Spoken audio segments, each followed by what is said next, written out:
Jangan lupa subscribe dan tekan loncengnya. Terima kasih. Pernah manggil ya Jabar pas lagi sakit hati? Makanya sering sakit hati. Jabar itu panggilan untuk orang yang lagi sakit hati, habis dikecewain. Dikecewain oleh apa? Banyak lah, tergantung circle kehidupan kita ya. Ada yang circle-nya lebih ke main, berarti disakitin sama gengnya. Ada yang circle-nya lebih ke romantis-romantisan, disakitin oleh mantannya. Ada yang circle hidupnya seputar masalah kerja, disakitin oleh vendornya, oleh partnernya, oleh teman bisnisnya. Soal circle family life kita disakiti oleh keluarga, anak, orang tua, pasangan, dan seterusnya gitu kan. Yang jelas ketika kita merasa disakitin, ketika kita merasa kayak dikecewain, panggillah Allah. Sebelum kita memanggil netizen. Kan kita suka manggil netizen dulu ya. Posting, update status, story. Terus storynya tuh curhatnya minta respon lagi tuh. Dengan kasih polling lah. Dengan request lah gitu kan. Baiknya gue putusin atau enggak ya, request gitu. Semuanya putusin terus dia bingung. Gimana ya. Nah sebelum kita istisyarah kepada netizen, karena netizen itu istisyarah, bukan istifta, bukan istikharah. Yang paling tinggi itu kan derajatnya dari 3 level. Meminta pendapat, nomor 1 tuh istikharah, minta pendapat Allah. Kedua istifta, minta pendapat ulama, orang yang berilmu.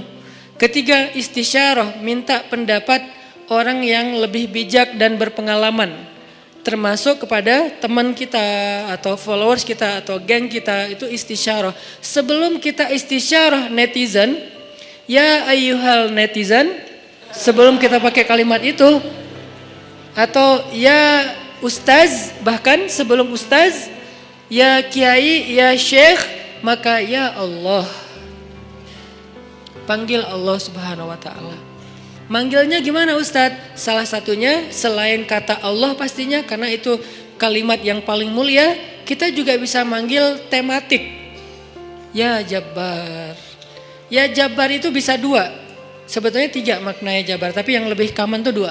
1, dipanggil untuk masalah-masalah yang sifatnya bukan hanya besar, tapi kayak kekuatan. Ya Jabbar, ya Qahar. Arti Jabbar dalam konteks itu yang perkasa, yang memaksa, ya Qahar, yang menaklukkan. Sehingga dipakailah kalimat Jabbar, Qahar, Aziz, kan kata-kata yang nama-nama yang perkasa gitu, untuk doa-doa yang sifatnya biasanya dipakainya dalam kondisi terzolimi. Ini doa-doa orang yang terzolimi. Kayaknya nggak perlu dihafal juga sih. Bukan gak perlu dihafal, gak perlu dipakai. Kenapa? Berharap kita tidak mendoakan orang yang zolim. Kecuali yang dizolimi dalam urusan agama.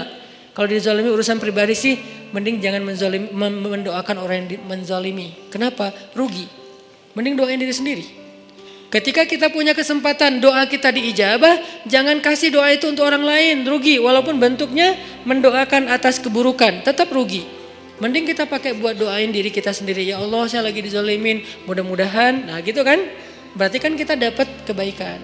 Ya Jabbar, itu panggilan orang yang sedang sakit hati. Jadi 1 artinya untuk orang yang lagi dizolimi, 1 lagi untuk orang yang lagi hatinya kayak sedih, kayak disakitin. Gak sebesar zolim sih, cuman ya lumayan lah, bikin gak bisa tidur, bikin tumbuh jerawat gara-gara itu gitu kan ya, karena stres. Jadi intinya adalah panggil Allah kalau kita lagi sakit hati dan dikecewain. Ya Allah, ya Jabbar. Salah satu doa minta disembuhkan kecewa dan sakit hati di dalam sholat adalah Rabbighfirli warhamni wajburni. Kalimat wajburni. Selama ini kita baca enggak? Kan? Tahu artinya? Hampir. Apa arti wajibur nih? Bukan paksa aku dong Allah, enggak. Padahal arti Jabbar juga yang memaksa kepada kehendaknya. Tapi kalimat wajibur nih, makna Jabbar di sini makna yang ketiga di antara 3 makna Jabbar, yaitu yang mengobati sakit hati. Jadi ketika kita berdoa, Rabbighfirli warhamni wajburni warfa'ni warzuqni wahdini wa'afini. Banyak banget ya. Luar biasa kita ya. Wajburni itu artinya kalau kita terjemahin, sembuhkanlah sakit hati saya. Atau bahasa lain juga bisa diterjemahin, hiburlah aku ya Allah. Aku lagi sedih nih.